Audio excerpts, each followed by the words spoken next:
What do you do there when working FIFO? Let's get into this one. So my role, I'm a serviceman. And the best way I can describe that is I drive around in a service truck, which is essentially like a garage on wheels, I would say. So in my service truck, I will have diesel, I will have grease, I will have all the fluids that are needed for all the machines, whether that be hydraulic oil, engine oil, transmission oil, water, coolant, AdBlue, air to blow out air filters, like loads of different stuff. Every single day I was visiting sort of around 45 to like 50 machines. My own little like routine in my head where I will go and visit all of the machines in a general order, right? Pull up, say for example, I'll pull up beside a digger, right? I'll pull up beside a digger, I will jump out, turn on my air compressor, and I will put on first of all the diesel and get the fuel sort of pumping, so that's like getting topped up with the fuel. While that's like going, I will then run around and get all the grease points. So grease, for anyone who doesn't know, like say there's a pin, for that to be moving nicely, you want it to be sort of like lubed up and like greasy, so it doesn't get all like seized and like sort of hard and fucked. So it's pretty much just like keep that all like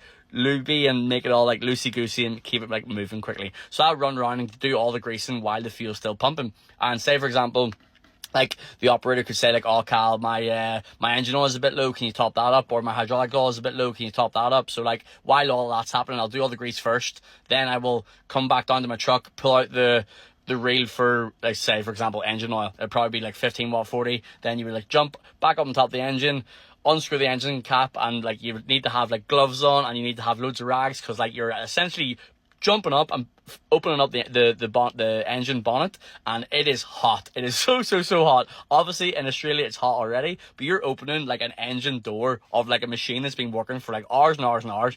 Things are scalding hot. So I have to put these big leather gloves on, and then put like a big pile of rags on top of the cap. Just pump away at the engine oil. Then I'll just measure on the dipstick until it's like to where it needs to be. So that's just one example. Then I could be blowing out like air filters, which are obviously like all like essentially just like the air filter you have in your car.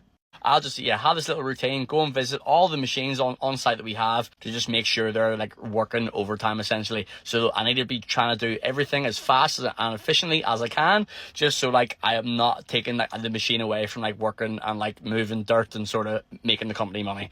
But the operators, they love whenever I come, because they can get out and have a smoke and chat away to me while I'm running around like a madman doing everything to do like I need to do with their machine.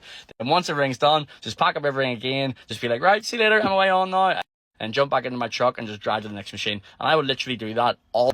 Now for me to progress on to be like a better serviceman, so whenever I go back, I'm hoping to then like progress on to actually learn how to service machines. Again, it's really helpful for me because I'm not really coming from any real experience. I'm dealing with like all the machines on site all at once kind of thing, rather than like if someone was like a dump truck operator, they would have to worry about their one truck. They would have to worry about their engine oil, their tires, and sort of just everything to do with that one truck, where I need to know dump trucks and dozers and diggers and graders and compactors and scrapers and rotors and everything all at one go. So like it's being thrown at the deep end, but like I sort of liked it because it got you to like sort of learn a lot about all the machines pretty quickly. But it was like a lot to take in at the very beginning, because you need to remember like CAT is different to fucking Komatsu, and like D10s are different to D11s, and like there's all just these little weird things you need to keep in mind. But yeah, just as you go and you sort of get better at it and you get the more knowledge about it, you just become a better serviceman. That's what I do on site. I'm a serviceman.